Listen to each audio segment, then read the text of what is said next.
to send those out as well. And then you can also contact us at any time, and our contact information will be in the slides as well. And then just before we go in any further, I think we'll have Emily go over some of the Zoom features. I know we've all been using Zoom for quite some time, but just some refreshers.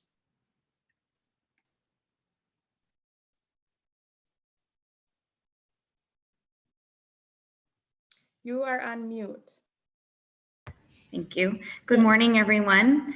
Happy Friday. There's been a lot of excitement and preparation for this meeting, so we're happy that everybody's here.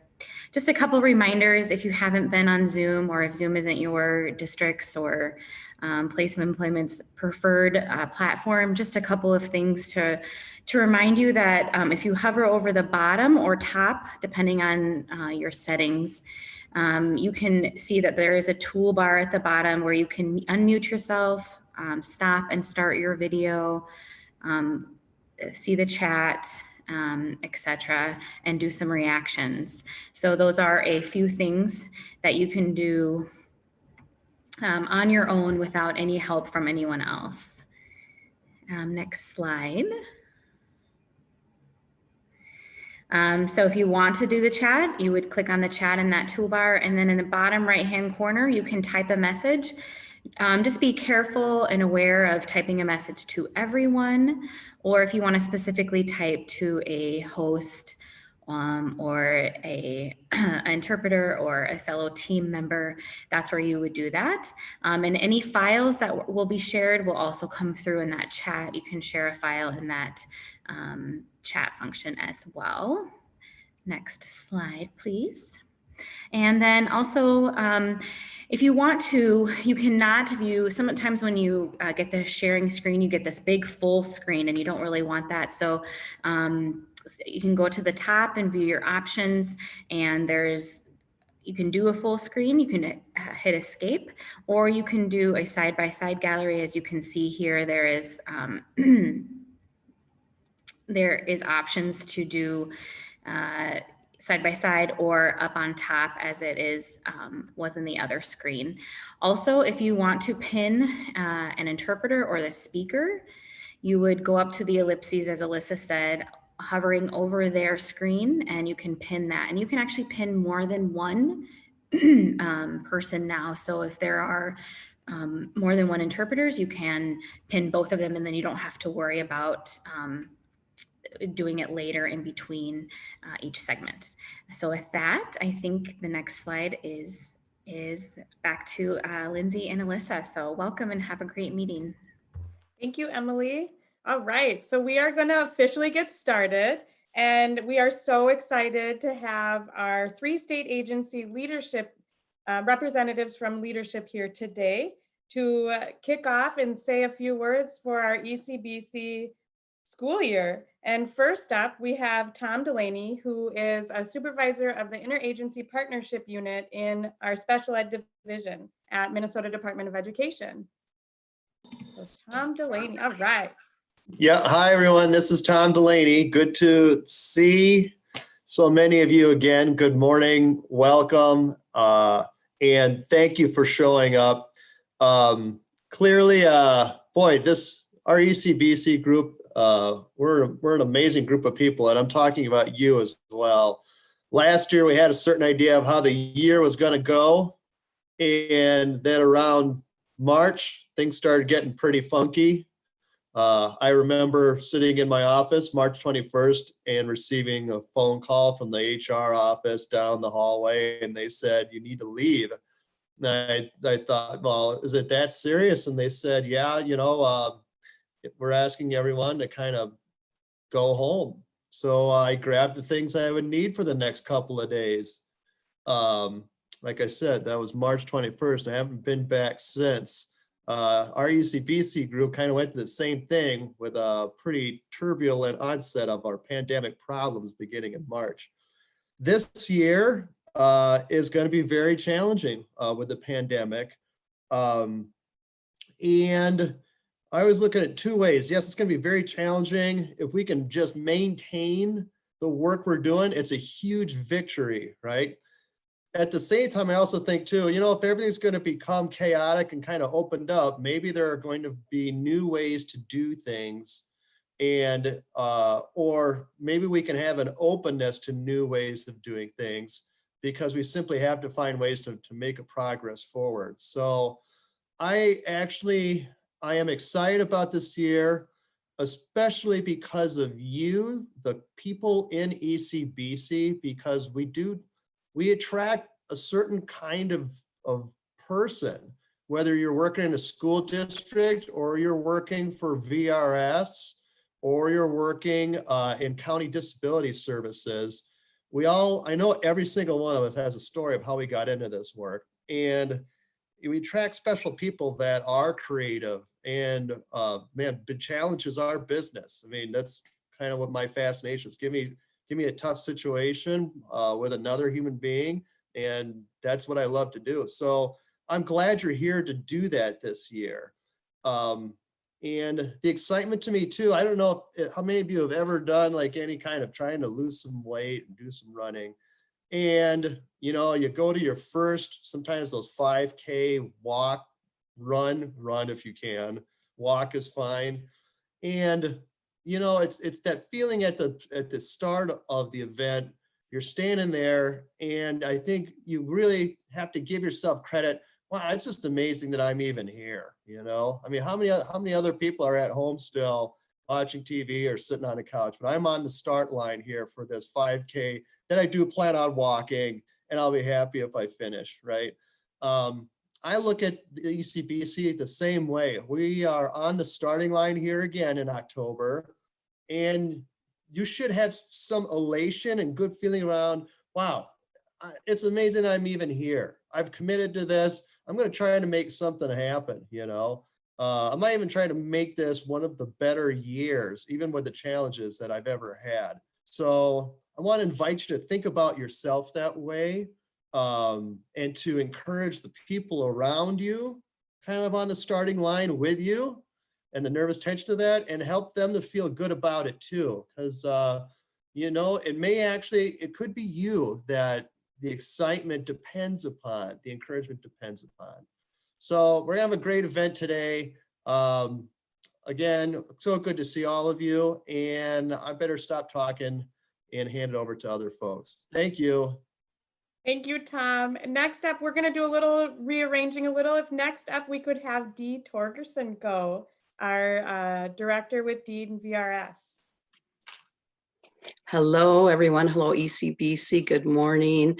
Well said, Tom. I was thinking a little bit on what both you and Lindsay reflected on in honoring the time that we're in. And just thinking back, I remember when ECB, you know, began 7 years ago, and what we thought were the challenges at that time headed our way with WIOA and you know, providing services in a different way, more intensive services to, you know, students with higher needs, and focusing on having families and students thinking about work sooner. And you know, this group has just been so vital in that local, crucial collaboration in order to make those things work. And because you were all doing so well at it, you know, now we have more challenges thrown at us. So that wasn't enough. So let's throw some COVID and remote work and distance learning our way.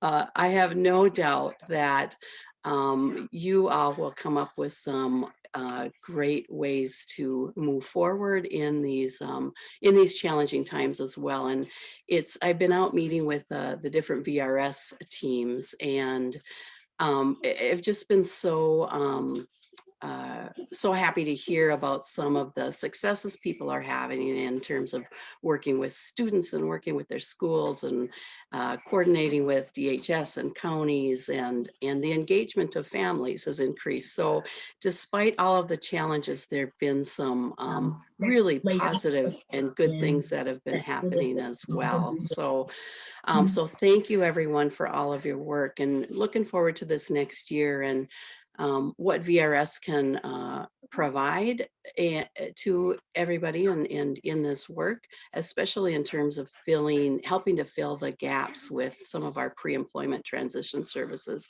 that schools aren't able to provide. And again, it's depending on each one of those local collaborations to kind of figure that out and to meet the individual needs of each local school and local district.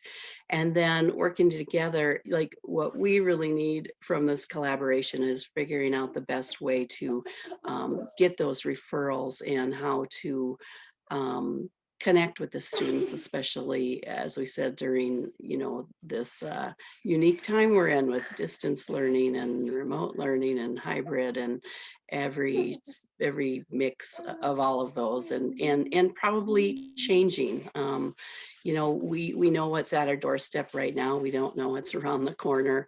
And I expect we'll continue to have some challenges coming our way, but I'm so happy that we have this group. I don't know how we could get this work done without this group coming together and moving that forward. So thank you all, and looking forward to seeing what comes out of this next year. Wow, thank you, Dee. Next up, we will have Natasha Jurdy, Director with DEED SSB.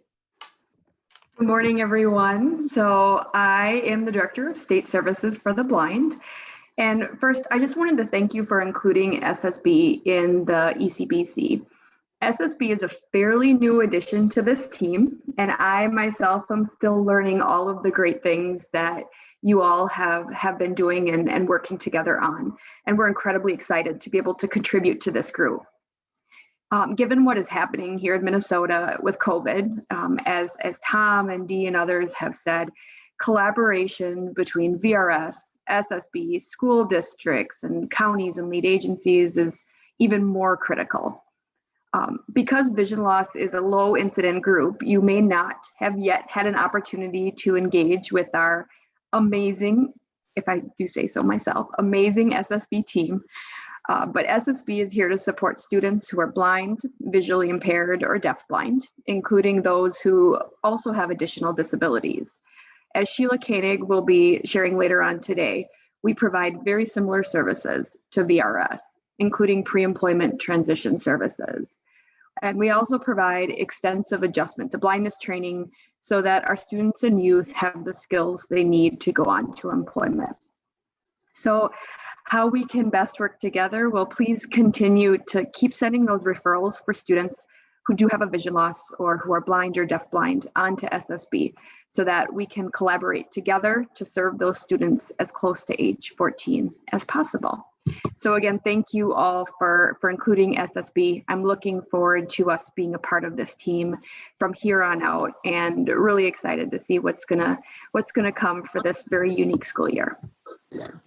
Thank you, Natasha. We are absolutely as happy as you are to be a part of the team and all in this together. Last but not least, we have Leslie Kirchhoff, our Disability Services Division Manager from DHS. Hi, welcome everybody. I have to laugh because I came in right at the point Dee was talking about new challenges, and I'm having a few this morning on technology. So I am on the phone, and when I joined and heard 140 people were on this already, it speaks to the power of the collaboration that you're doing. First, I want to let you know our director, Natasha Merce, did have a conflict this morning, but she wanted me to convey a warm welcome and our collective gratitude. I know we are all stretched right now, so now more than ever, thank you for stepping up and being part of ECBC. It is by working together and trying things that we learn from each other, and we keep evolving in our path to really advance Minnesota's employment first efforts. I remember when ECBC started 7 years ago, and I think it was like 5 school districts. So it's pretty amazing to watch how the work has advanced and that the commitment continues to grow. And I think by seeding and trying things, then we can really take those best practices and getting them statewide. So thank you again. I know it's not easy right now with your time and your resources. As I reflect back and think about where we are now in year 7, I have to tell you too, I don't think we have ever been stronger in our interagency relationships and our commitments to one another.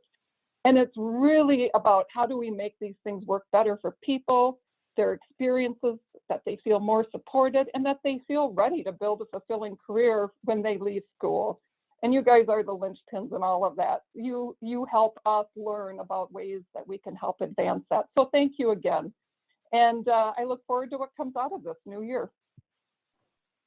Thank you, Leslie. It was just such a joy to hear all of the words from all of our leadership today. We really appreciate you guys representing and sharing those words of encouragement and experience and knowledge. So next thing we're going to move into is a couple polls. So the first one we're going to do via Zoom. And so let's see, Emily, are you able to send the what is your role poll? And then we'll get to be able to see on our Zoom. Perfect. So you can take that poll and then we'll get to be able to see the results of who's here today, which is kind of fun. Oh, cool, you guys.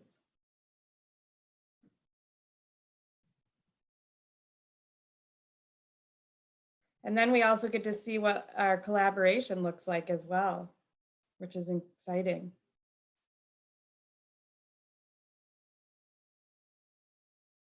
Okay, so it's slowed down a little. So it looks like we have roughly about the same of education staff to VRS staff.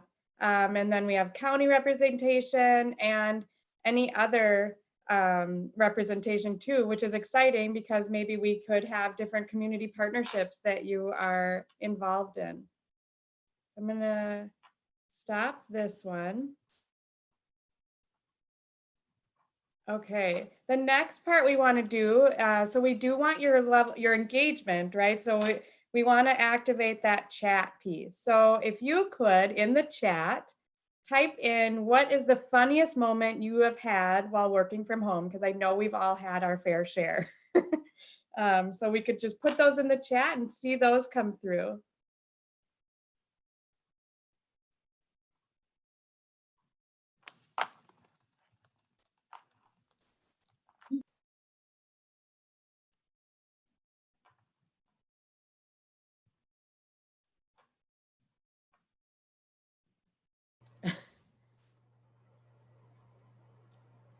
So we have my cat coughing up a fur ball right next to me, walking across the computer.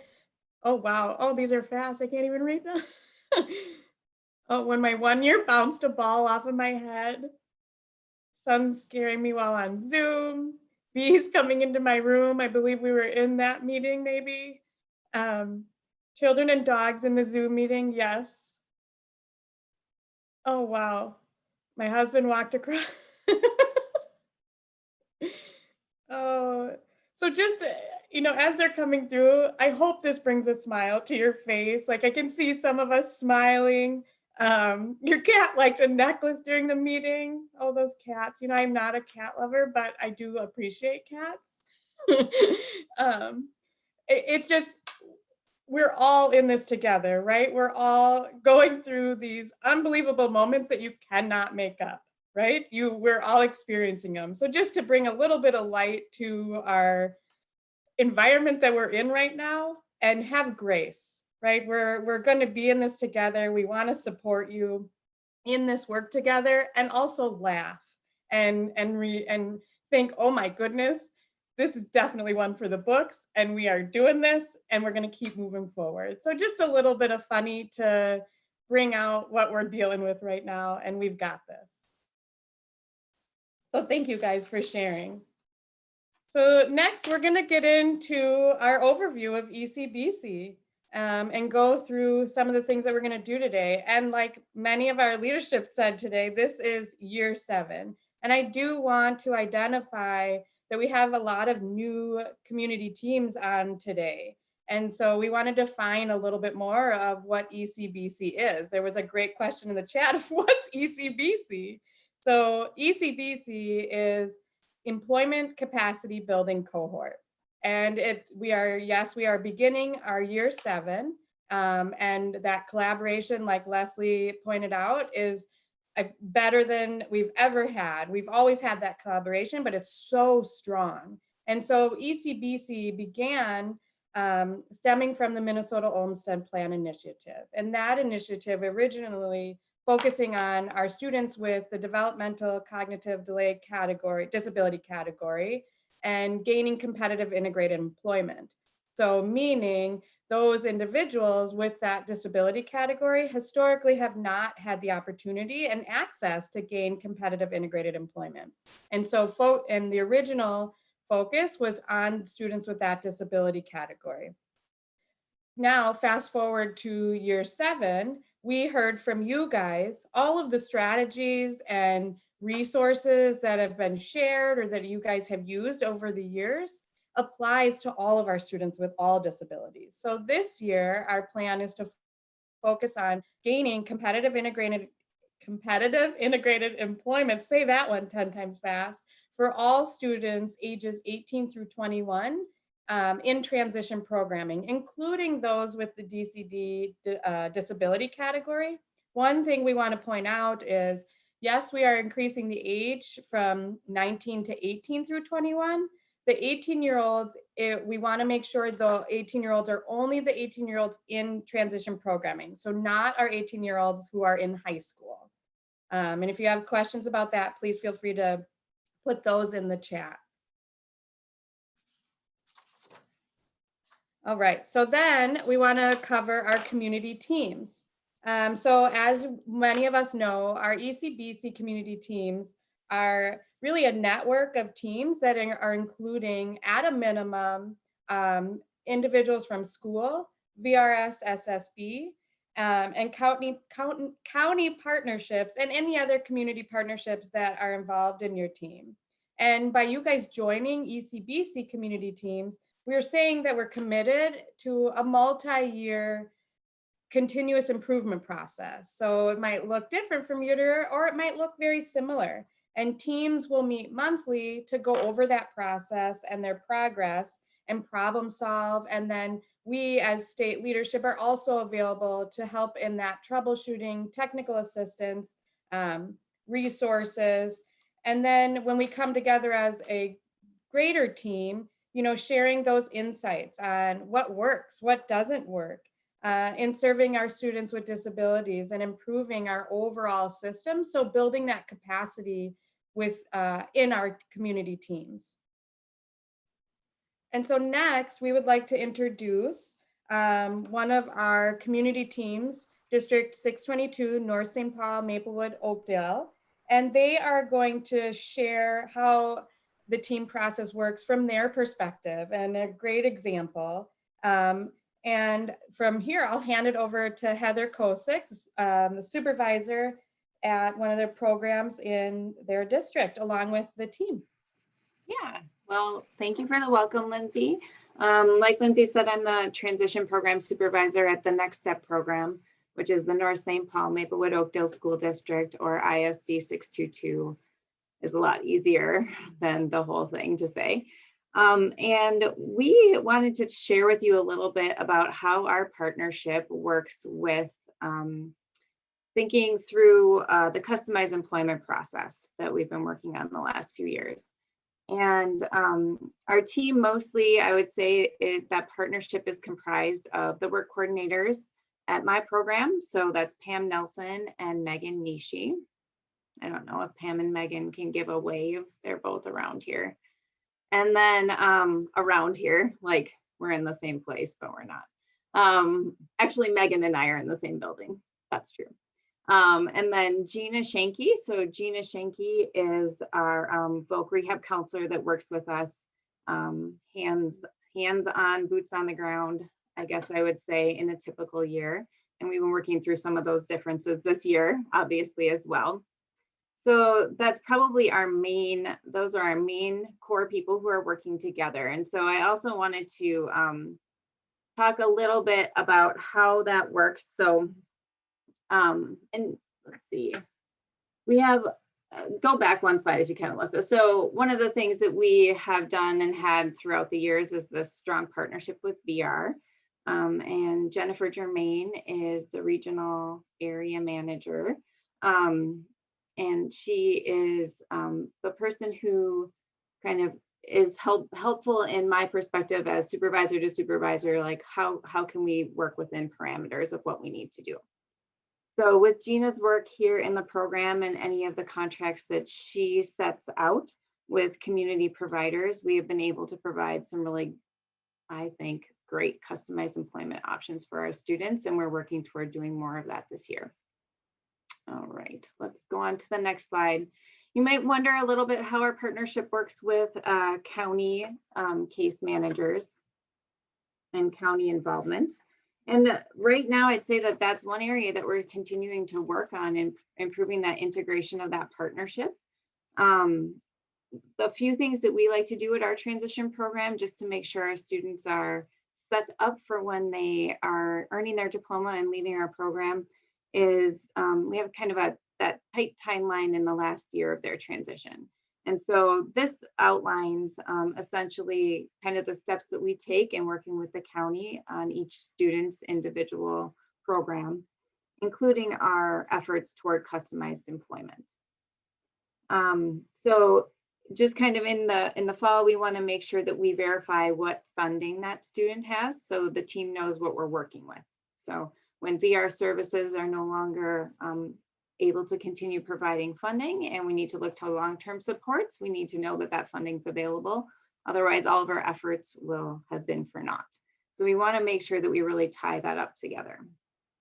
So we're going to verify that funding, determine if that's appropriate. Perhaps the team would be considering an increase in funding for that student in the last year. We would work through that county case manager to get that taken care of. And then oftentimes Gina and the county case manager will talk about who that community provider is that they're contracting with, so that we can make that a seamless process between what we're doing to do customized employment and what those long-term supports would be. And then obviously other things like attending IEP meetings and being part of that student's team and doing the handoff when we graduate, that student graduates. So let's jump into what we do together. And Gina, do you want to share a little bit about this part? Oh goodness, my phone's ringing. That's a good Zoom moment. Office phone ringing. Hi, everyone. This is Gina Shanky. Yeah, we have a great partnership. I have a great partnership with the North St. Paul School District. And what we do as far as customized employment, usually in the beginning of the year, myself and the two work coordinators sit down and just talk about or figure out who our, I was going to say subject, that sounds, but who our person is that we would like to try customized employment with. So we identify the student. We talk about what the individual student may need for the year and come up with a plan. So who is going to help the individual? What services is Next Step going to help, or 622 going to look at doing? What can VR jump in and do? Typically, Next Step is awesome with doing parts of or completing the whole visual resume. They're also doing parts of the discovery. I'm gathering information from work sites that they may have been on or volunteer sites, gathering their interests, their skills, what supports they might need, and we're coming up with a plan to move forward. Is that kind of what you're thinking, Heather? Yeah, You want me to get into more detail? No, we don't have that much time. I think sometimes, well, and I'll say this to the end because it's on our last slide, so I'm not going to get into it now, but we have a really good team working together, and I've watched the synergy, is that a good word, of you know, Gina and Pam and Megan figuring out how we're going to work together to really to make a really huge impact for students in terms of customized employment. And it's not always easy. So this is the process that we work through, and we would be more than willing to help others like work on some of these processes in their teams too. This is what works for us. So let's go on to the second slide, or the next slide.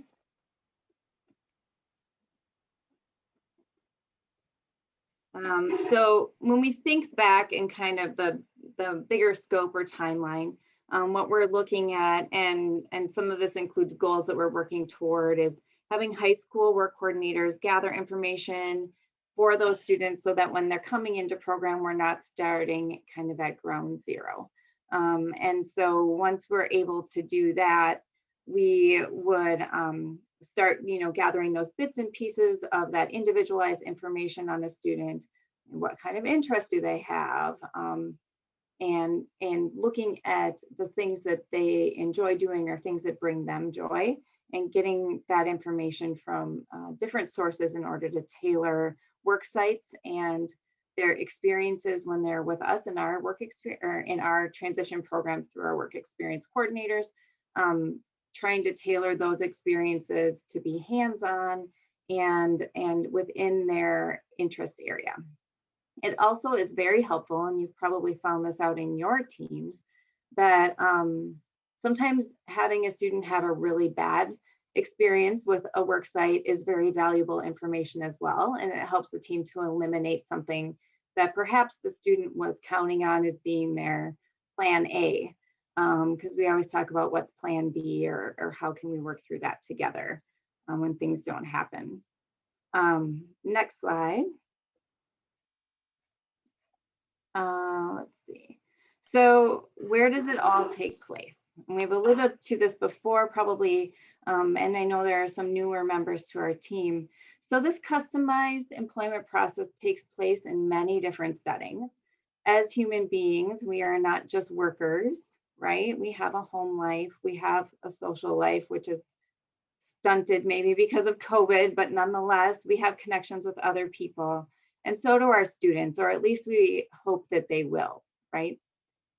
So we talk about what does this process look like when we're discovering things about this student in order to customize this work experience for them. And we customize some work experiences while they're at Next Step, and then we're looking for employment that's customized when they get paid for doing the work. So we look at things during the school day. We do that at school, or in this case, sometimes distance learning. We've had some tours of our students' bedrooms via FaceTime or Zoom, which is very insightful. And that's one way that we're able to utilize and leverage technology right now that we might not before. We also do things outside of the school day to try to figure out how and hone in on that skill set and where in the community the student would fit in a work setting. And then we also really want to focus on the community where the students live. Many transition programs do get students who are either open enrolled or maybe are on the further edge of their school district, and the physical community where the school sits is not the community in which the student lives. And so we want to really focus in on that area where they live, because we want to look at employment opportunities that are going to have the least number of barriers. And we know that transportation is obviously a large barrier for many of our students. Pam or Megan or Gina, if you want to jump in, you let me know. You can smack me down. Let's go to the next slide. So how do we make our partnership work? I think number one, we make it work with a lot of communication and collaboration. Gina and Pam and Megan will meet monthly more on a formal basis. And when we're in non-COVID world, we often would just run into each other in the hallways and have kind of that spontaneous collaboration. And so we were chatting this week about how do we embed some of those opportunities for spontaneous collaboration, because we're not physically going to be running into each other in the hallways. Often those informal conversations like text, emails, or the in the moment collaboration is where some of the genius really comes, when we're starting to hone in on ideas for a student. And then finally, I would say, like, we just love each other. We love working with each other, and we've been able to build a community and make connections that benefit students. And so I mentioned this before, but hard conversations are part of the game. we're not always going in with rose-colored glasses. We don't always agree with each other. But we're willing to stick it out because we know about the impact that it has on students. So ultimately, we provide a lot of support for each other in the whole process that encompasses looking at customized employment for a student. And we would love to share more about that with other groups because we feel like we've seen the benefits of that in the last, we've really been working through customized probably the last 3 years, and had 1 or 2 students every single year that we've really worked on together in that format. So any questions that you have? Yeah, go ahead, Pam. I just want to add one more unique thing that we've been doing this school year, and kind of started last spring in distance format, is we have a weekly meeting set up with both Megan, myself, and Gina, where we invite all of our students and we call it a work meeting, so that she still has face-to-face contact with some of the students that she might, typically see in and around the building or pop into their advisements, or how, in a typical situation where we can kind of set that up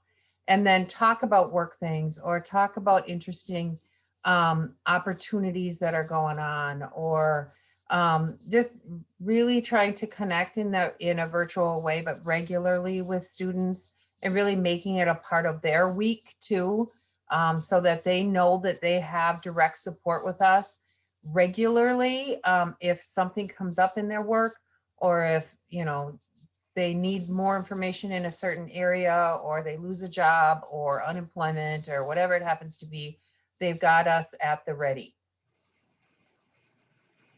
That's a very good point. Yeah, we've had to adjust a lot of things. And we've been pleasantly surprised in other areas of employment for our students this spring, and a lot of them are working and have jobs. So we've been working with our work coordinators with Pam and Megan, and then Gina's been working on her end as well. So Just want to add on to the Wednesday work meeting option too. It's great for inviting students who have not worked with VRS before to come to as well, or if they're thinking about signing up for services. That way their first interaction is, maybe talking about something fun versus like heading straight into the meat and potatoes of like what VRS is. So it's a great way for them to get to know your coordinator and your counselors. I know you guys have also used that format in the past to have some guest speakers come in with Wednesday work lunches. So that's been a great addition as well. I'll just hand it back to you guys unless you need anything else from me, Lindsay or Alyssa, but we're welcome. You guys are welcome to send us questions at any time. Just email us. There's our contact information. We'd love to be support to others. Yeah, especially if bulk rehab counselors out there want specifics on how I am or what services I'm providing or helping with collaborating in the school.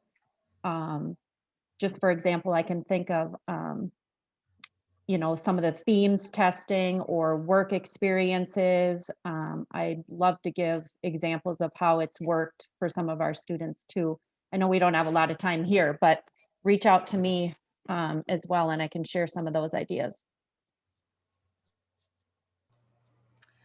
Well, thank you, Heather, Pam, Megan, county partners that are engaged with your programming there. It's a great example of how a partnership can work. And of course, they're focusing on strands, and we're going to get into the strands again in a little bit. But overall, it's a great example of how you can come together. And we know a lot of you there come together in fabulous ways too. This is one example. But we also know that some of our teams might be new and working together. And so I know Heather and the whole team there, and as Gina just said, for the VRS staff, they're willing to provide other insights, so you can reach out to them. Their contact information was on the last slide. So thank you for sharing that. I think it just kind of sets the stage for this whole year, and just be coming together, being creative, and it's all about the students and how we can achieve those outcomes for those students. So thank you so much for that. My name's Alyssa Klein, and I'm with Vocational Rehabilitation Services. I'm our transition and pre-employment transition specialist. So also glad to be with you today. We're going to move on now and kind of get into some of the nitty-gritty of the ECBC process. And this slide here is an overview, and we're going to get into each of these 5 items on this screen in the coming slides. But this reviews for you the ECBC annual 5-step process. And so it starts with solidifying your community team and setting monthly meetings. It moves into a team self-assessment and selecting your strand. We're going to talk about that. It involves looking at your enrollment data. You know, who are the students in your 18 to 21 programming, and what is your team goal for CIE for the year?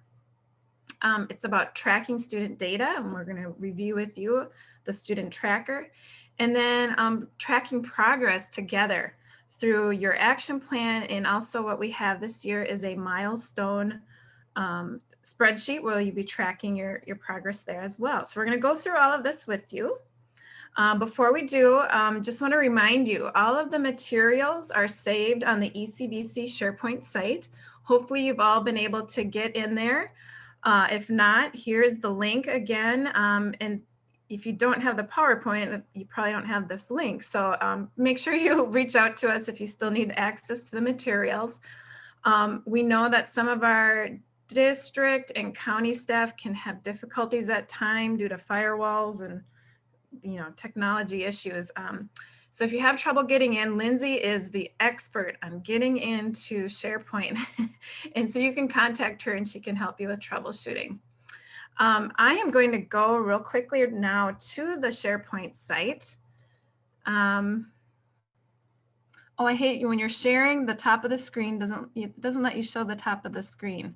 So let's see if it will let me go there now. Oh, for goodness sakes. How do I get it to move? Maybe Emily can help me with that. I can't get to the top. Oh, there, I got there. Sorry about that. So I'm gonna go take us to, this is the home page right here. Of course, now it's gonna go really slow too. If you go to the home page, it looks like this. When it comes up. All right, here is what the home page looks like. And the primary folder on the left here that you'll be often going to is the documents link right here. And when you get to this page, you will see that we have all of our ECBC teams listed in here. So we have a folder for all the teams. And then we also have another important folder is the ECBC resources. So when you go in there, this is where we have last year resources archived, and then we have this year's resources. So we'll have a folder for each meeting and then other things that you might need to reference. But then I'm going to go into one of our teams. I'm going to go into Alexandria here just to show you how each of the folders is laid out. And I know Lindsay was working really hard to organize these in the past few days. So we have your documents from 2019-20 last year, if you were involved last year, archived. And then everything from the 2020-21 year will go in that folder.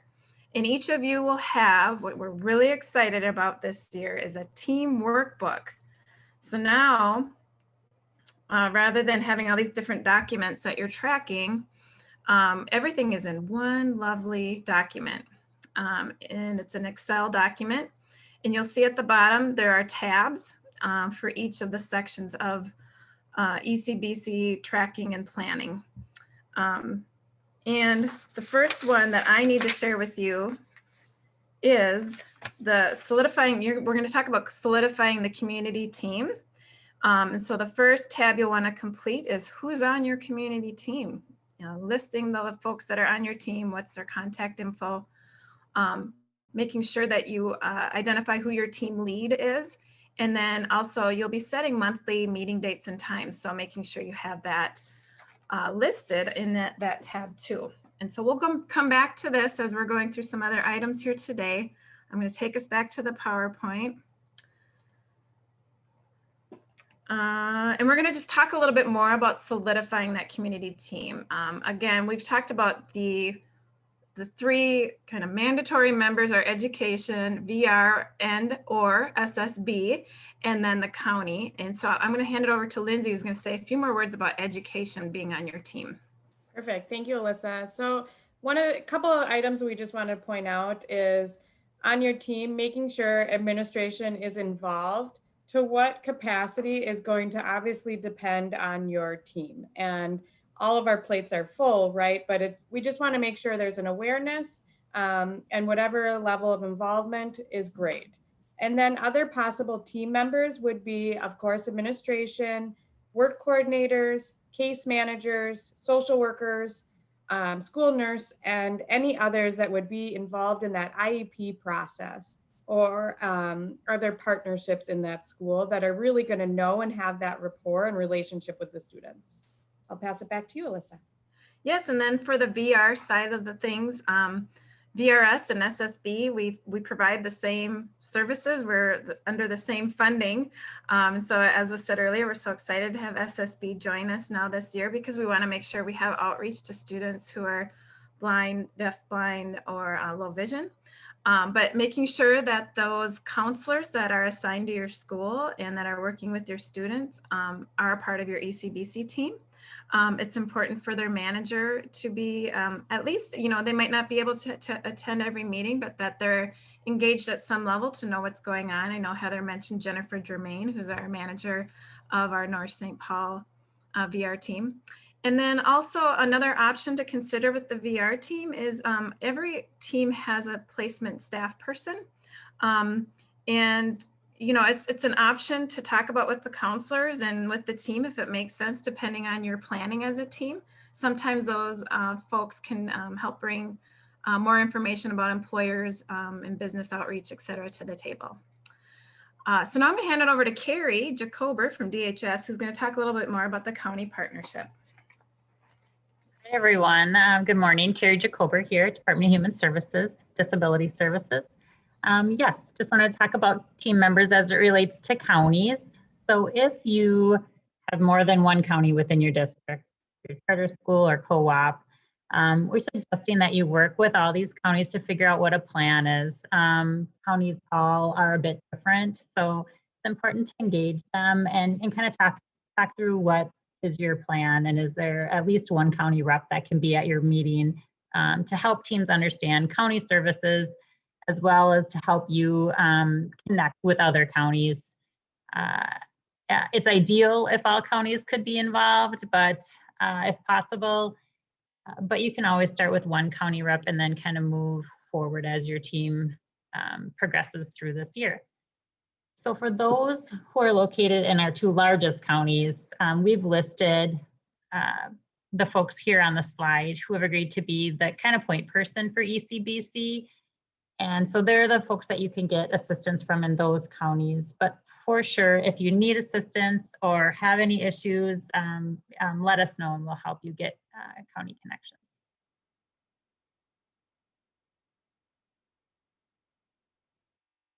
Well, this is fine too. So otherwise, as far as other team members go, certainly on your team to think more broadly, even to bring in additional folks like health representatives, community rehabilitation programs, advocacy organizations, students, families, employers, just thinking about other folks that might really enrich the conversations that are occurring at your teams is important.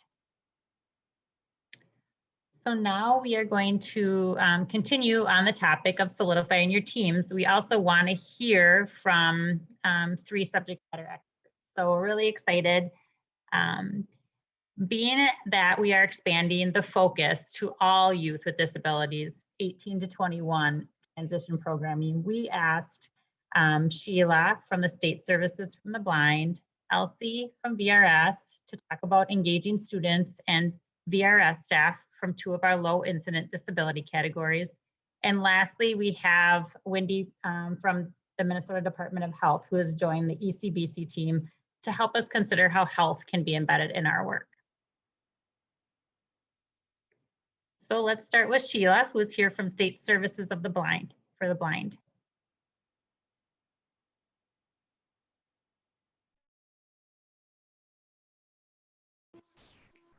All right, can you hear me now? Yes, we can.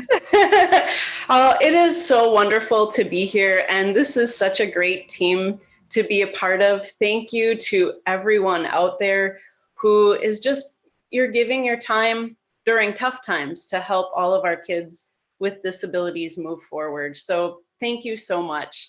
As you're putting your teams together and considering students who are blind or low vision or deafblind, please know that we are here to be a part of that team, and I'm excited to share a little bit about what we can provide with you today.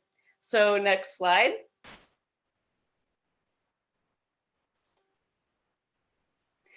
Our overall program is called Bridge to Employment, and that's kind of the philosophy that underlines it. If you think about what a bridge is, it's a connection or a route between two different things. So it could be a literal bridge that connects two banks of a river, or it could be, in the case of serving transition students, some kind of connection between being a young adult and being an adult.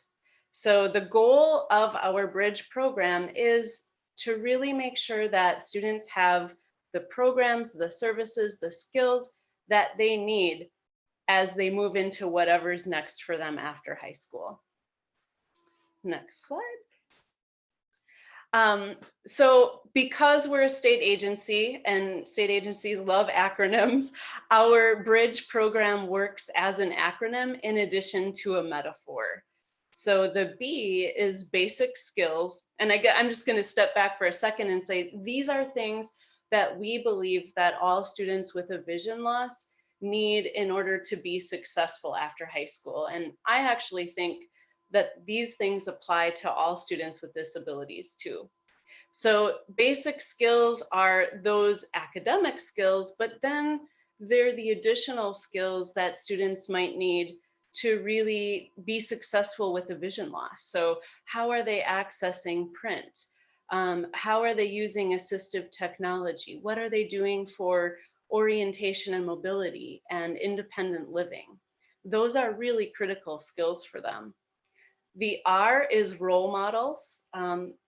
So often kids don't even know what's possible because they haven't met adults who are successfully employed, who have figured out ways to work with having a vision loss. So in all of our programs, we try to connect students with those adults so that they can learn and really dream outside of the box of maybe their own expectations.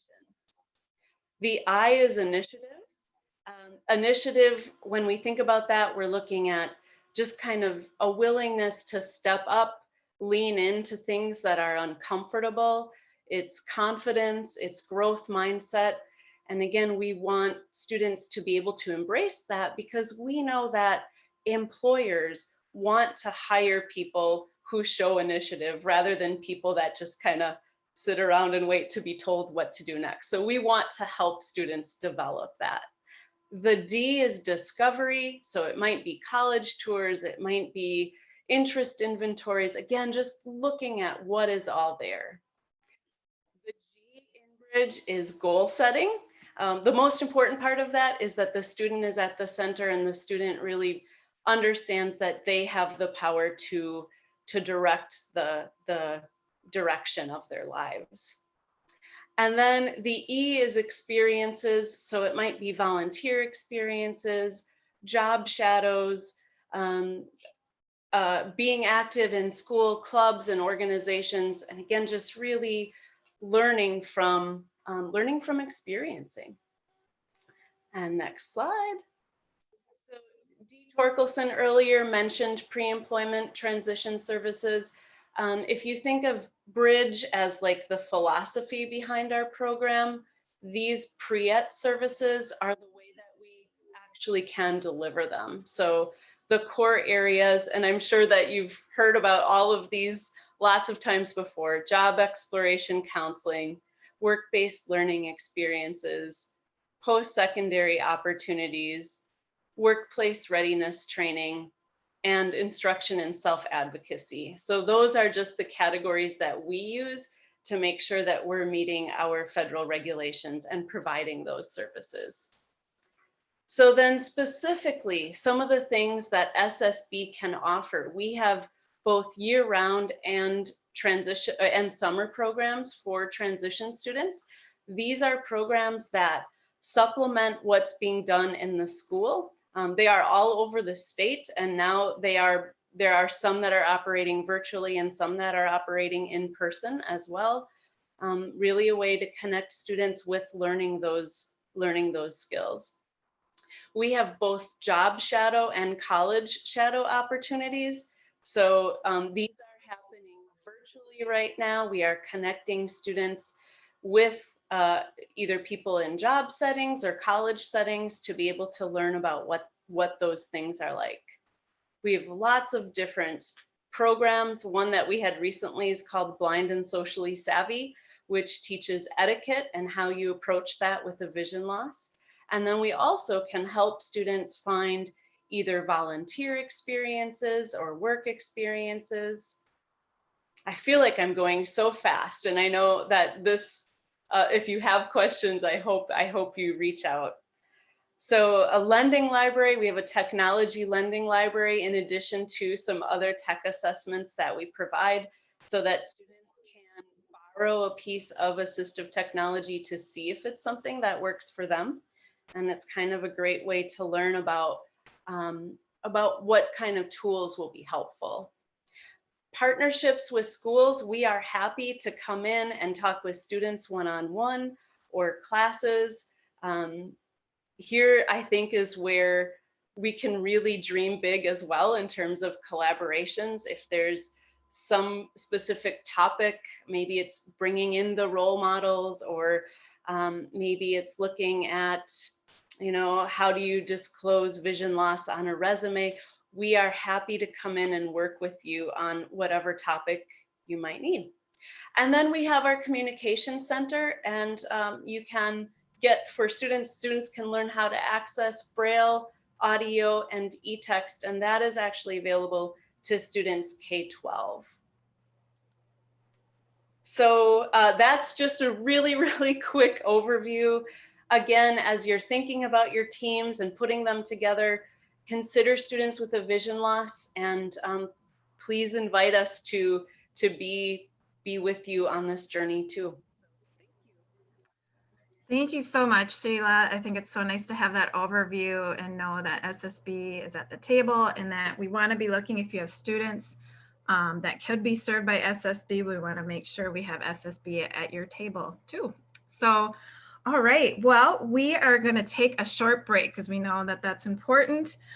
We only have a few minutes for a break. I'm going to stop sharing because we're going to play a little music on our break. So we're going to come back at 10:05. It doesn't give you a very long break, but at least you can go run to the bathroom and get another cup of coffee. And we're going to come back in and keep digging into the meat of the day. Thanks, everyone.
Okay.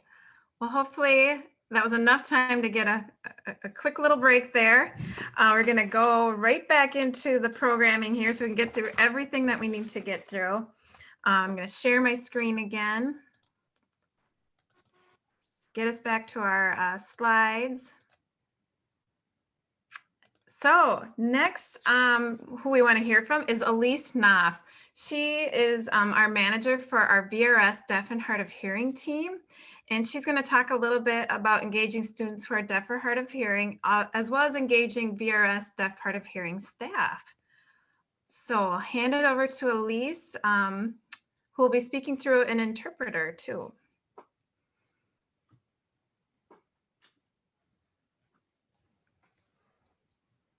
Good morning, everyone. Hello, hello. I finally was able to see the interpreter and y'all can see me and hear her. Everything good? Yes. Everything's good. Kathy, I'm wanting to make sure you can see me. You're another deaf participant here, so make sure that you have me in your view, not just the interpreter, since she's speaking English.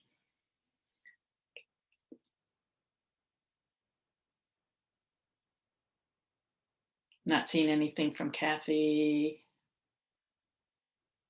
Okay. I think we're good. So I'm happy to be part of this meeting today with you, and happy that people who are working with deaf and hard of hearing people are involved in this. It's new for us. You know, I've been working as a rehabilitation manager, working with the deaf and hard of hearing VR team. We are housed in St. Paul. So we do work closely together with the deaf and hard of hearing teachers throughout the area of Minnesota. Oh, the metro area, excuse me, throughout the metro area. Just trying to make sure everybody can see each other. It's a little bit pixely here, but so we do focus on trying to make sure, you need to know I'm not the only one. I'm not the only expert, obviously.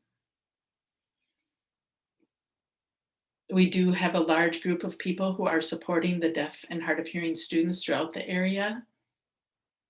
And we do work with, and also my colleague from Minnesota Department of Education is Mary Cashman Bakken. And she was hoping to be here today, but she had a conflict with another meeting. And so the two of us have been working together, and we're planning to present this information to you, but she's not able to be here. There are several larger populations of deaf and hard of hearing students. For example, the Metro Deaf School, and also MSAD, the Minnesota State Academy for the Deaf. They're in Faribault. We also have District 287. That's, they're in the North St. Paul area. We also have Vector. And we do have District 916. And we do have a large deaf student group also at Humboldt High School in St. Paul. And so we're planning to work together with providing lots of support to those entities. We do work closely with Ron Adams, who is one of our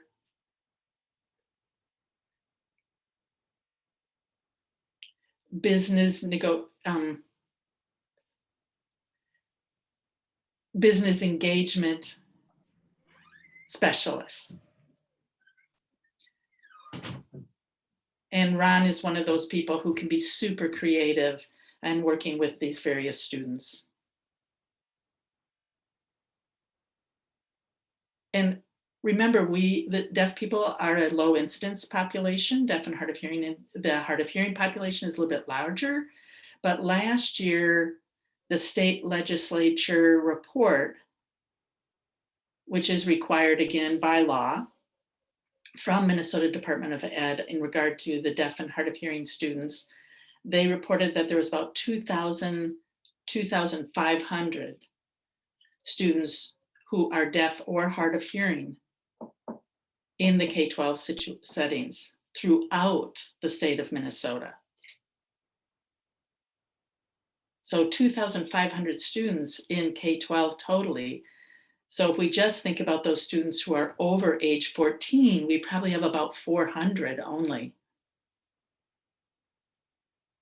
So you think about the challenge for us is that they have to be listed as that deafness being their primary disability. So people are not always listed that way, even though they are deaf and hard of hearing. They may be listed as a primary, some other primary disability. So the challenge for us and why sometimes the schools are really not even aware that it should be primary is it makes it more challenging. I think later in life we do see the impact of hearing loss on these individuals and on them in the workplace. So we try to work closely with the districts to identify the students and make sure that if they do have any hearing loss, that we're focused on those individuals. Oftentimes we see school districts that have consultings, do consultations with the teachers of the deaf and hard of hearing. It's probably a general ed teacher who might have a student in their classroom, and they may also have consultation services only once a week with the teacher of the deaf and hard of hearing. And that's how that student receives services.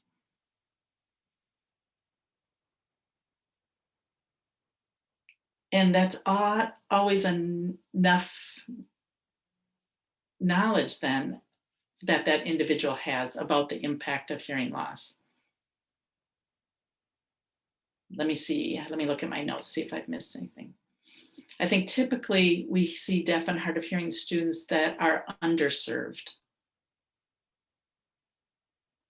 And the reason why is that there are not enough professionals out there who really have the knowledge about working with this population. And there's really not enough professionals who have ASL fluency in addition to that. Or people who really understand the impact of language deprivation on these various students. Minnesota does have 2 licensed teachers who do work with deaf and hard of hearing students.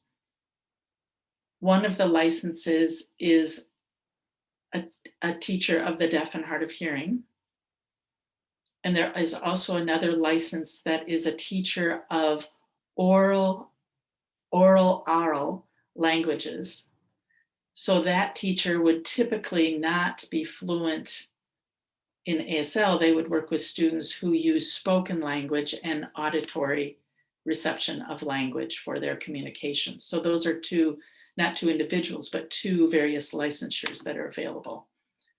And so often we see students come to us who have such a great variety of experience because of how this works in our system. And also it does require a lot of coordination then with the various aspects of education. And at VR, we have counselors who are assigned to each of the high schools.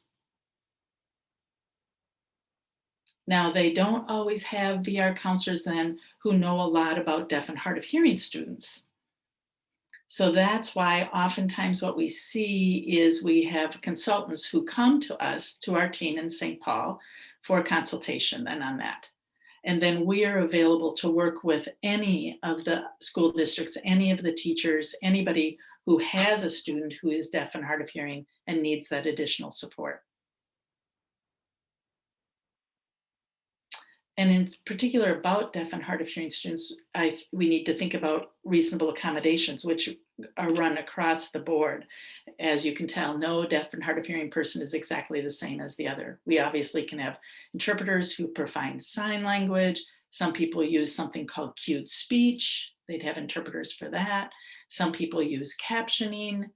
Some people might use an FM system, a looping system, and those auxiliary aids to assist them. Some people need additional services such as note takers or transcription systems. So it is very, very challenging to figure out how to provide these supports that match each of the individuals.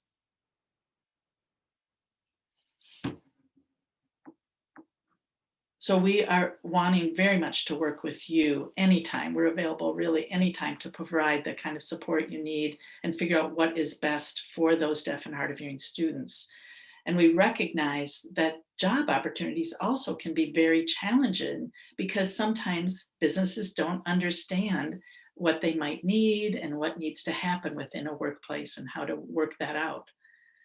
So we work with the employers too, obviously, to help them understand when and why they need to provide an interpreter or provide captioning, or how we can make the workplace more visually accessible to individuals. So there's so much involved in really making sure that we're providing the right match for these deaf and hard of hearing students. And some of the things that we do have is we have a rehab representative who's involved in the various teams. And that person then can provide all of these various pre-ETS types of services that Sheila had just been talking about. So Jada is one of the people who is available to work with the schools and help them prepare the students for their work world experiences or for a post-secondary experience if they're going on into that. I think probably my time is running out here, but anyway, I'm available here. We're super excited to be on the team. We're very ready to work with you to increase the work opportunities for the deaf and hard of hearing students. If you have any questions, please feel free to contact me or anyone on our team, really. Thank you so much, Elise. What a great resource that we all have available. I appreciate you sharing that information. We're going to keep us moving along. We're going to move now to Wendy Berghorst, who's from the Department of Health. Wendy is also now on our team, so we actually have a fourth state department. We'll just talk a little bit about, we want to talk more about health and thinking about the health needs of our students, because that's also so important when we're thinking about their outcomes after high school. So welcome, Wendy. Hey, thank you for having me here. Can you see me and hear me? Yep. Okay, great. Great. Well, I appreciate having an opportunity to talk with you all this morning. And I think health is really important, obviously, considering our challenging times that we're in. And when we think about health, it really looks at our complete physical, mental, and social well-being, and not really just the absence of disease or infirmity. It's not like I don't have diabetes or I don't have seizures, but doesn't always mean how healthy you are. So healthy living is frequently overlooked, yet really important. And so we want to make sure that we can manage and access healthcare, and the students that you're working with, that they are able to manage and access healthcare too. It's important to all of us. So go ahead, turn the slide.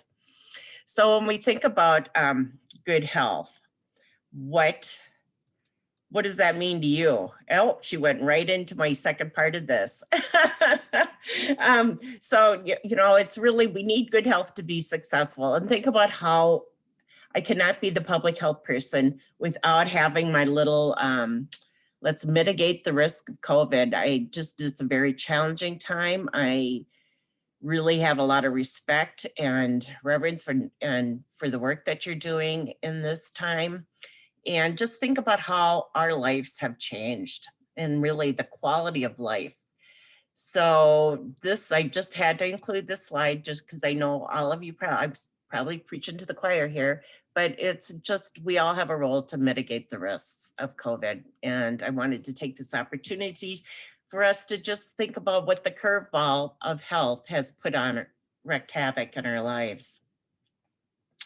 So when we look at students, we want all students to be able to learn and be responsible for their health and be as independent as possible. And the students you're working with any health issues or disabilities, for them to really have the knowledge and skills to sustain health and wellness. Because we know the ability to manage one's health and wellness is critical to going to school, learning, transitioning into employment, planning health and career goals goes hand in hand. And for any future dream, this is a reality, is being able to take care of your health. So next slide. So when we think about health, the health ask is, does this child have a health condition that does or could interfere with their daily life and learning? And how do you know that? I mean, for the kids that are in special ed, you have typically a couple paragraphs with health needs that was taken during the assessment or eval. They may have an IEP, they might have a 504, or they may have an individual health plan. So when you think about health, it really is applicable to all areas of life and of looking at employment. Next slide. I like this slide because I think it just sort of lists a lot of common health conditions that affect daily life. And my guess is, if I took a poll of people sitting here, there probably is a couple of you that have taken some Ritalin maybe, or Adderall or something, so that you're focusing. There might be some of us that are suffering from some nausea. We think about with allergies, is your asthma kicked in, and how you're feeling. And the thing of it is with health too, many times it's so easy to attribute some common symptoms to something that isn't even part of it. If a child's really sleepy or a young adult's really sleepy, is it because it's a side effect of a medication they're taking for their seizures? I mean, there's a lot of considerations in this.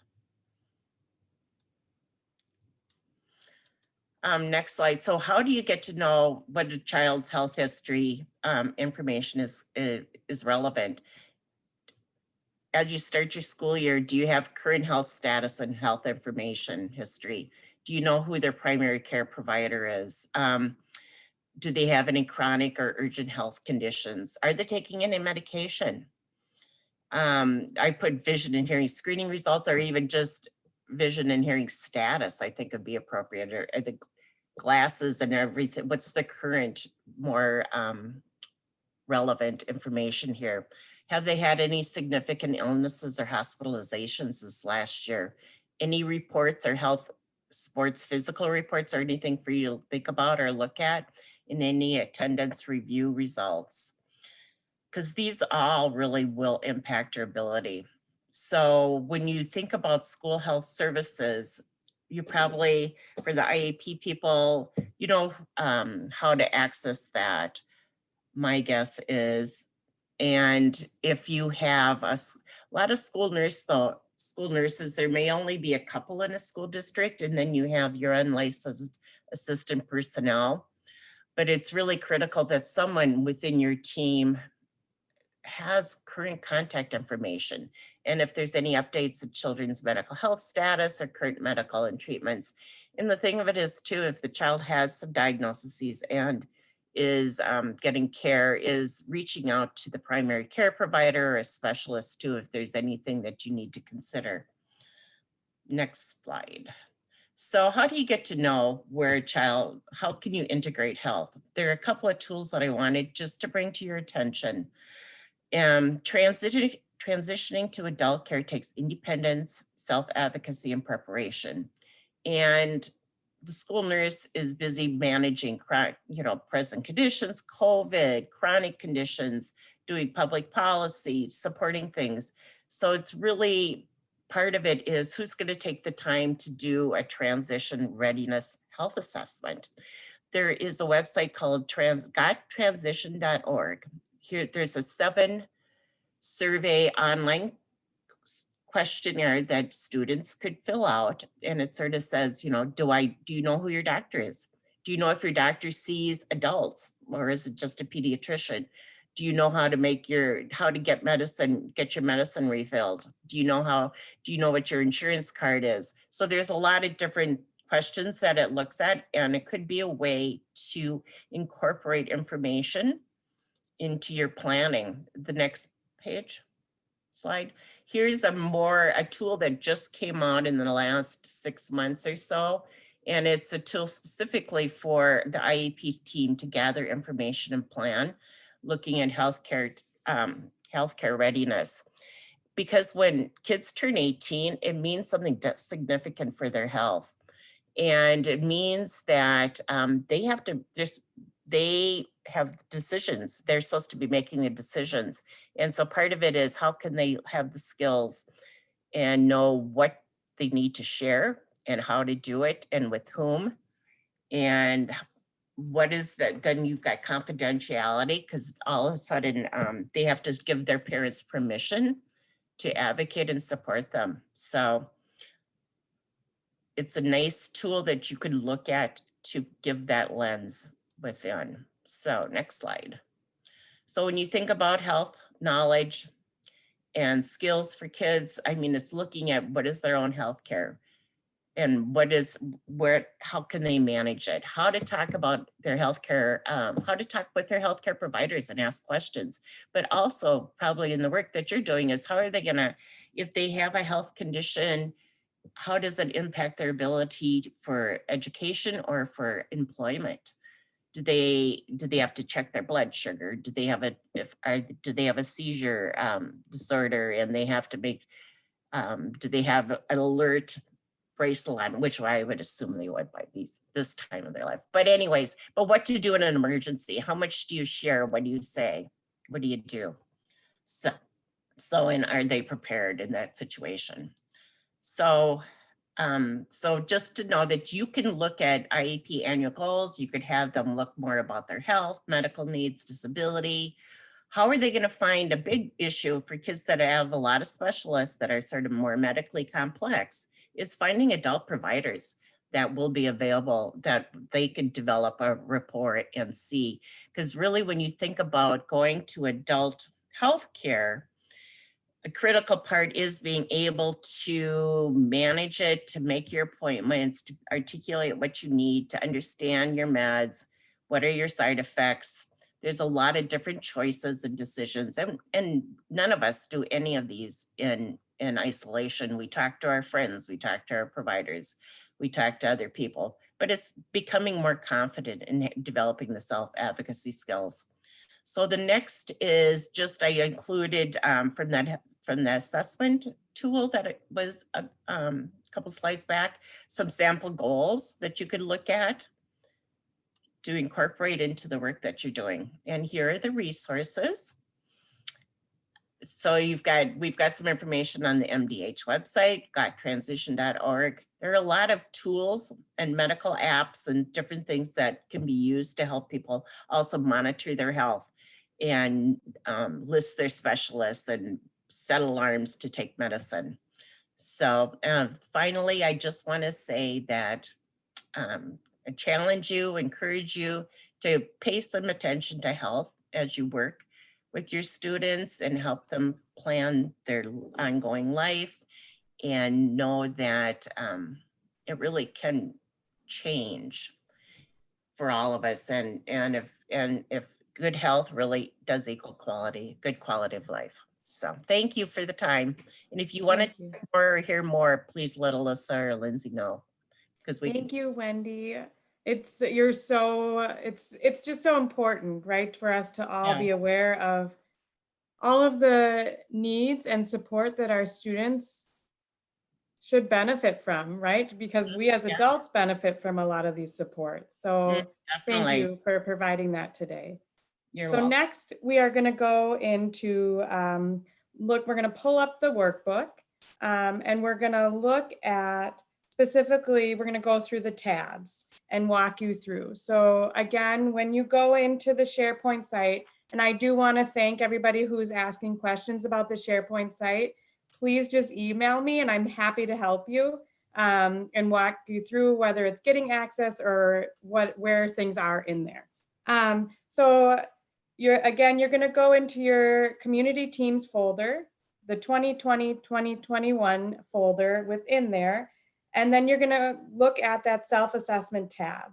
And remember, this self-assessment is to be completed as a team, and where you guys can go through this assessment as a team, discuss the results as a team, and this will help guide which strand focus area you will have for the year.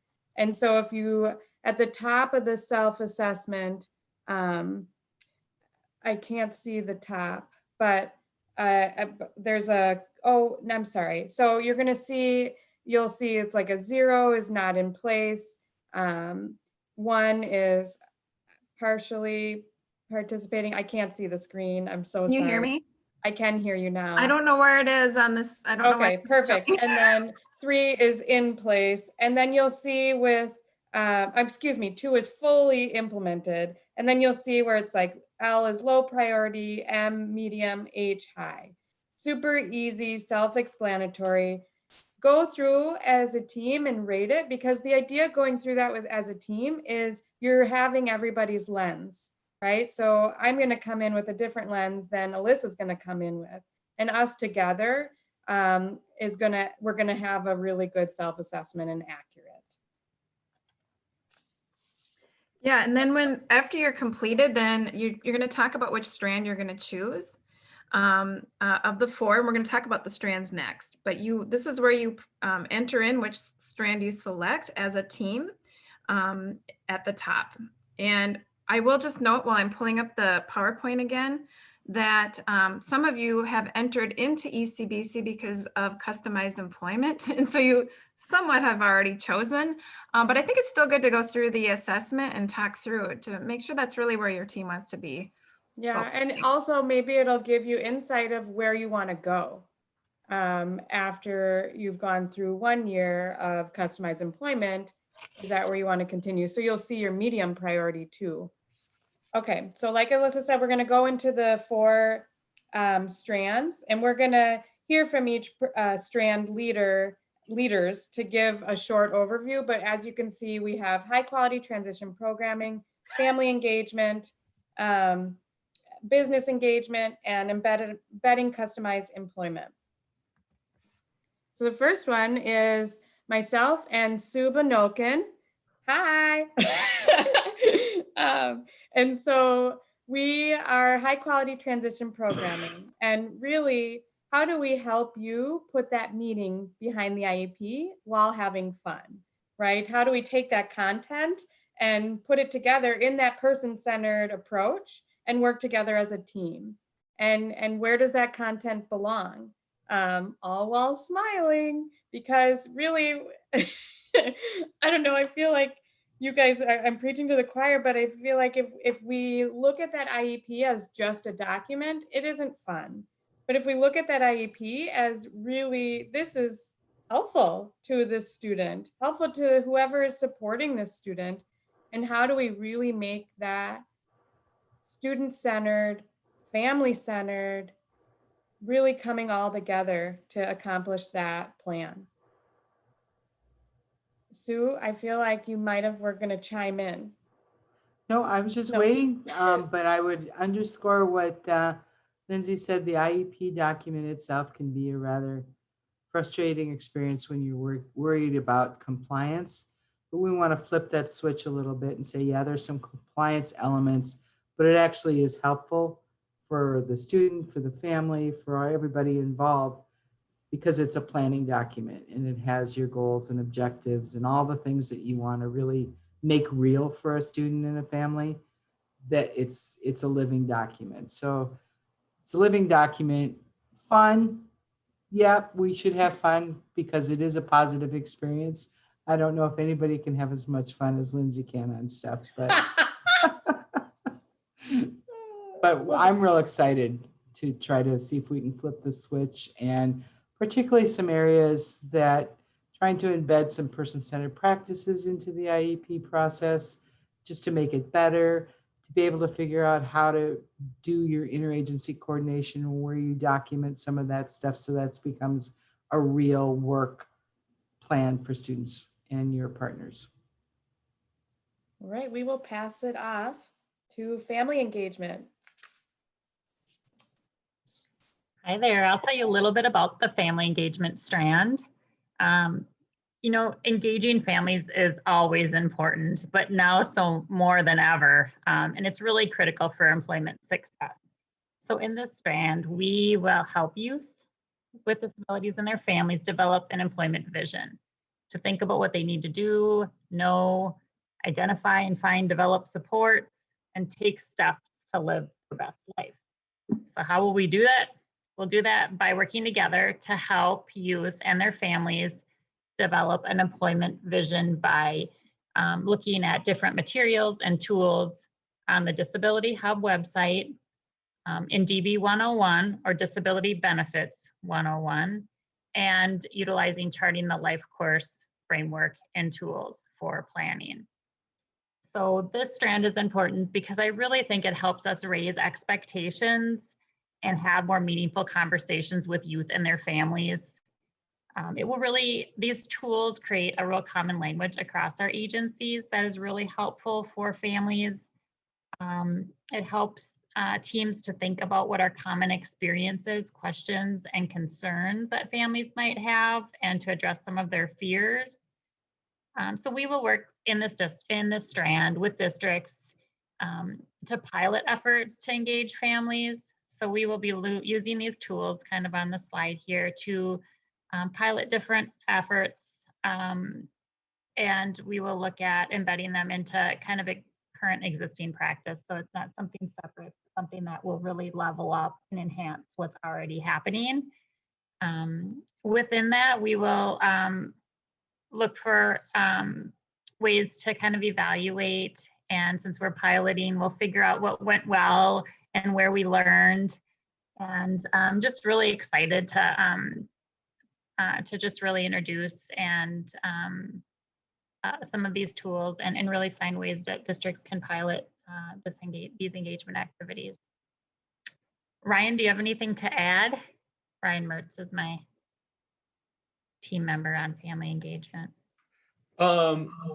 No, I think you covered it well, Carrie, but you know, just to kind of reiterate or re-emphasize a couple on the thing, I think I'm really excited. You know, DB 101 is a great place to help students and families like think about benefits and plan and look at how work can work with or fit with benefits, and address some of those concerns if you're seeing that kind of bubble up in transition age students.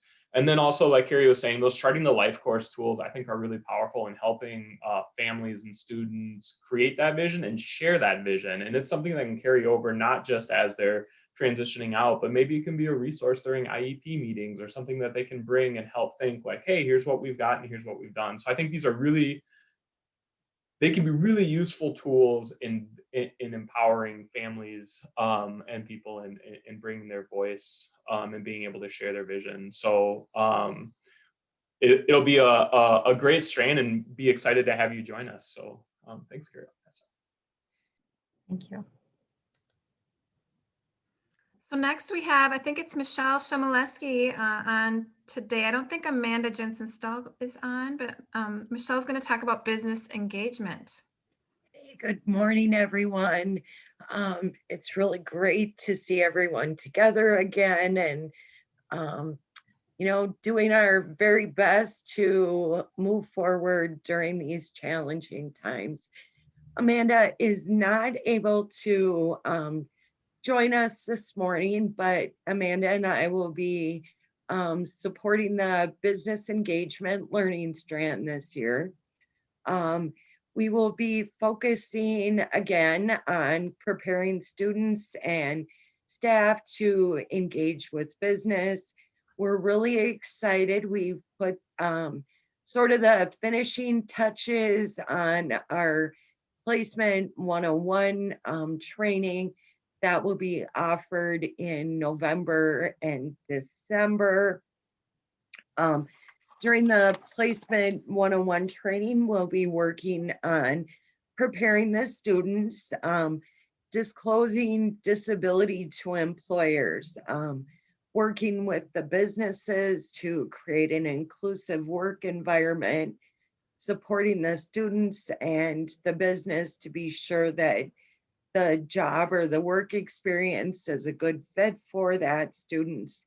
And again, working on the how-tos and best practices of working with business to establish long-term relationships, not only to support that one student, but also to create a long-term partnership for many students. The teams will be working together to increase the employment outcomes for the identified students by making sure that the students are ready with job seeking paperwork, identifying transportation, and that we're really giving a lot of thought and consideration to what the student needs to be supported on that first job or their work experience.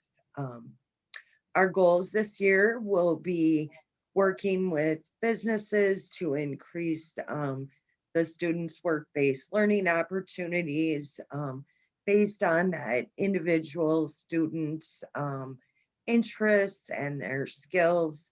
Our outcomes for this year will be to increase the numbers of those individual work experiences and interviews and actual job hires for students. So for teams selecting to move forward with business engagement, Amanda and I and the BRS teams are excited and looking forward to working with all of you. Thank you Thanks, so much. Melissa. Thank you. Okay, we're going to move to our fourth strand, which is embedding customized employment strategies into school transition programming.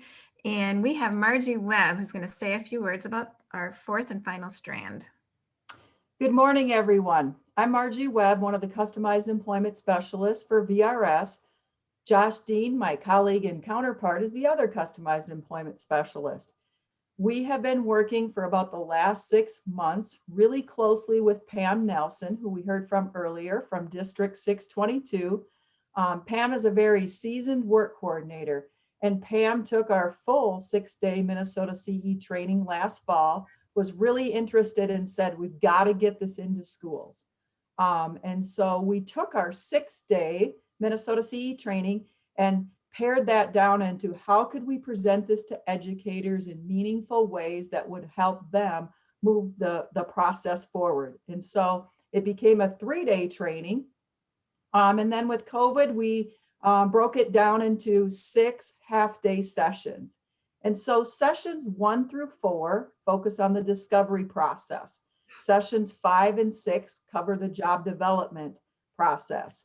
And I just want to clarify, this is not an ACRE certified training. So individuals that complete the training will not get that certificate from the Association of Community Rehabilitation Educators.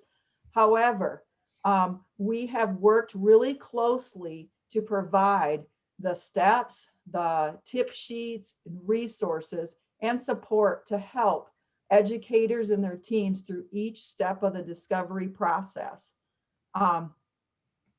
As we look at the slide here, so individuals that choose this strand or teams that do that will complete the 3-day training or the 6 half-day sessions of embedding CE strategies into the school transition programming. Then they will try out the CE strategies with students and the processes that work well for their district.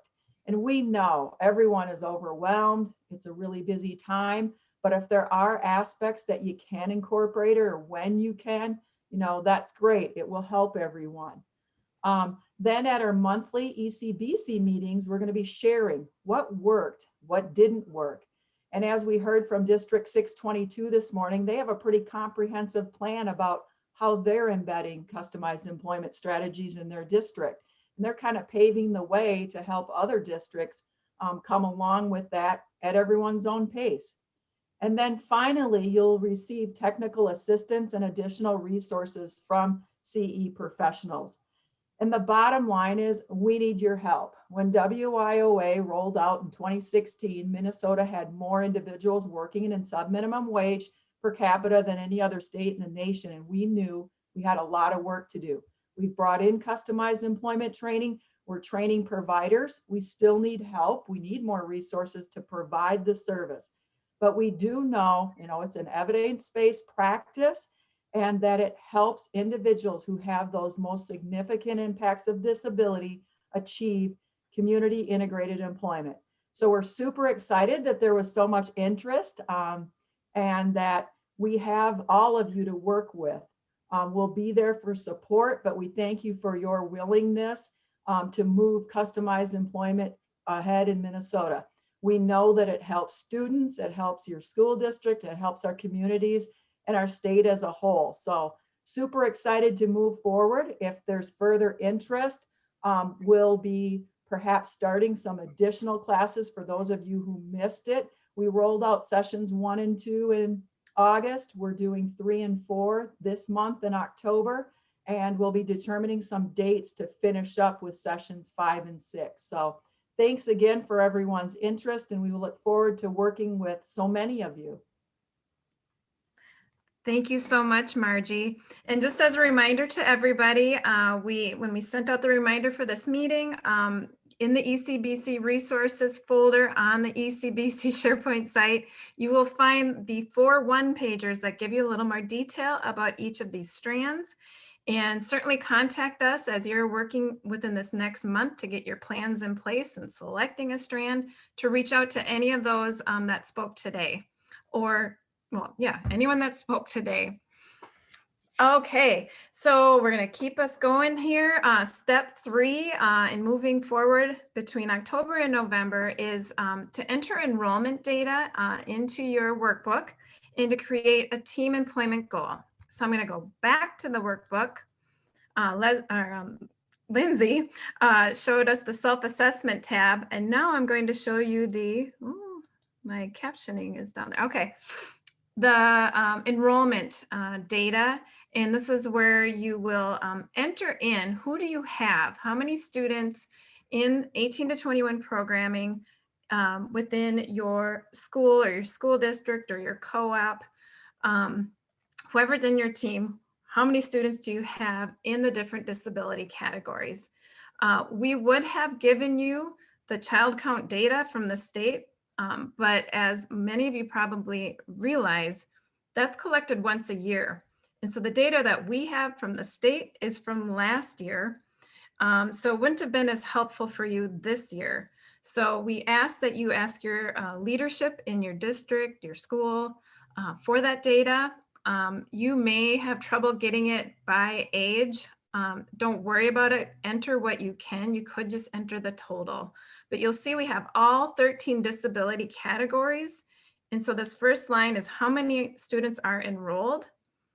And when you enter all that in, at the end, it adds it up for you on this spreadsheet. It gives you the grand total.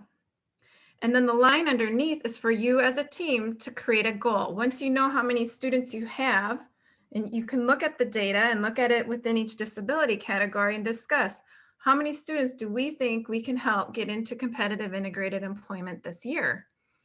And it will also add it all up for you in this line at the end. And then there looks like there's a weird box here. It actually will give you the percentage then. We are suggesting, and again, we are realizing how difficult times are right now. However, we also recognize students still need to progress in their planning. So we're suggesting that each ECBC team shoot for at least 50% of your students. We would love to see teams go even beyond that if you can. But we also can understand if you're not able to get to the 50%. So we're just saying, shoot for what you can manageably do. What we're going to do next month is share where we're at as a state ECBC cohort, what our numbers are for goals and what we're trying to reach this year. So I think that's it on this slide. I just want you to, we want you to enter your data and enter your goals. Just one more note for VRS staff. We look at students when they're in school. We talk a lot about work experience, and then we talk about kind of the ultimate final job that we help students get. Even work experience can count in our world, as long as it's a job that's a CIE, work experience job. So that means where an employer is paying their wages, they're earning minimum wage or above. It's in an integrated setting. Okay, and the next thing we're going to look at is after you do your goals, the next tab is the student tracker. Okay, so on the student tracker tab, I just want to first call out you're going to enter this 2 times.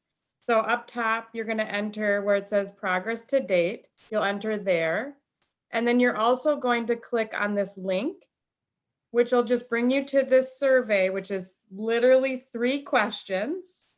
And that's going to give us your updated data. Then if we can go back to the student tab, so that'll take you all of maybe a minute at the most. So if we go back to the student tracker tab, on this one, we are asking that you input all of the all your students onto the spreadsheet. I do want to point out, we are not wanting you to put student names on there. So you can give each student a number, not their student ID number, but you could call it student 1, student 2, student 3, etc. Or if you need to code them differently, that's fine. But we just don't want any identifiable name on there. And then, so then you'll enter that information, gender, date of birth, disability, and then under where it's interagency team members, this is nice area where you can enter, do they have a VRS counselor? Do they have a county social worker? And then we know, oh, Susie isn't connected with the county. We know who to contact there. So it gives you a starting point. And then a start and end date, if there's an end date of employment, the number of hours per week that they're working and the wage that they're earning, and then the business that they are working at. And then this is really just to get you prepared. And then the team leads will go over specific data that you'll be tracking that is further to the right. And that is for 3 out of the 4 strands. But just to really focus on that initial student data of you're going to be entering it twice. Once at the top where it's like progress to date, then you're clicking that link. Because when you click the link, you won't see the information that you enter. So you want to be able to see that the information that you're entering so that you can track that as a team. And this is something that you would also look at and review at your monthly community team meetings. Okay, so yes, right now between October and November, it's just selecting your students that you're focusing on, and then over the years where you'll keep tracking their progress. Another thing that you'll need to do as a team is track your progress as a team through your action plan.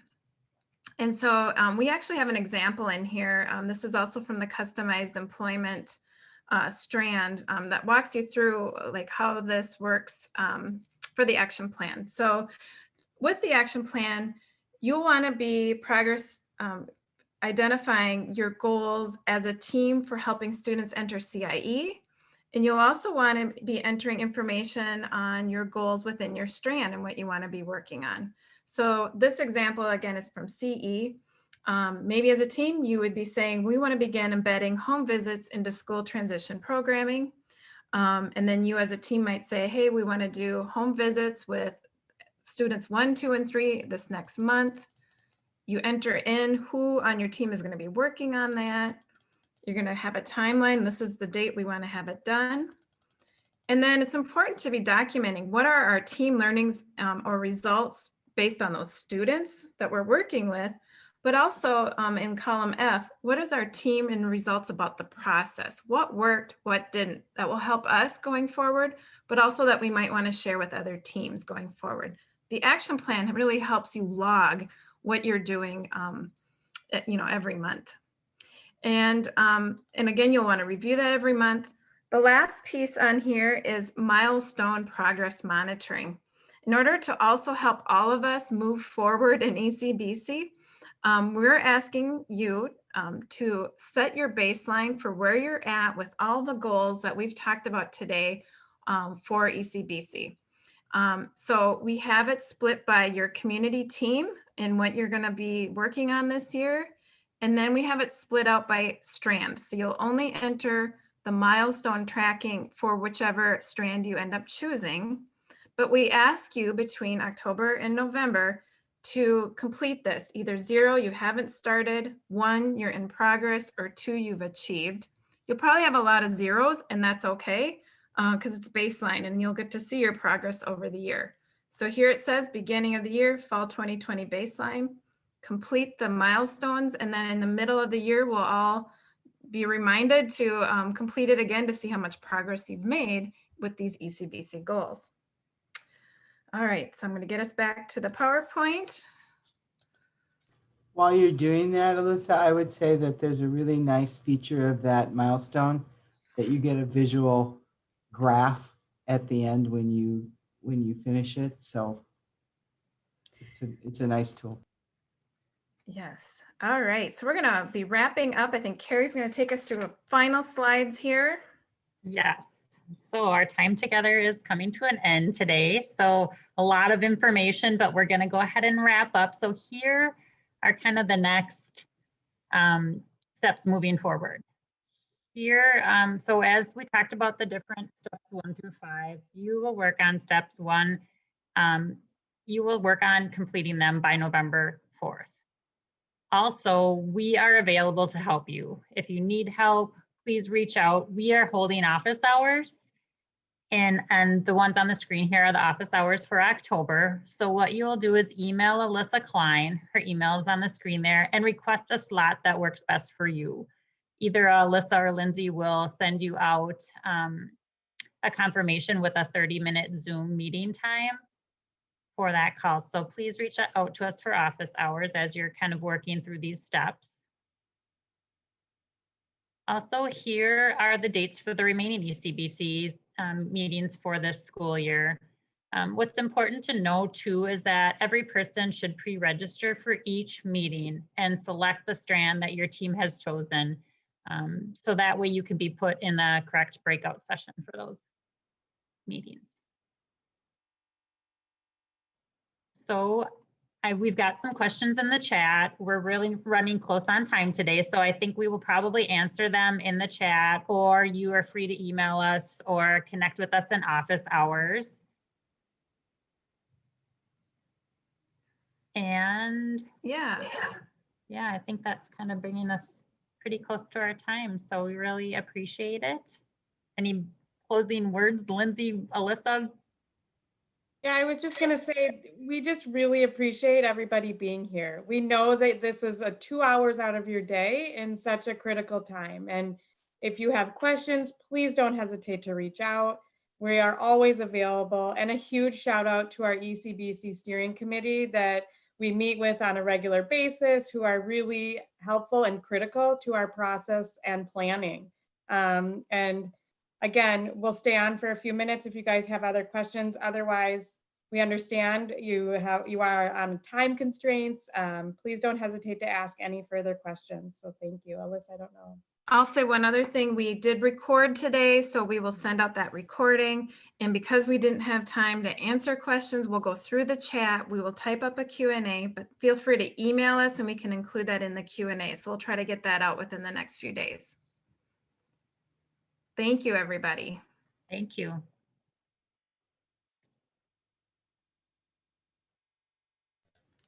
I think we'll just end it there.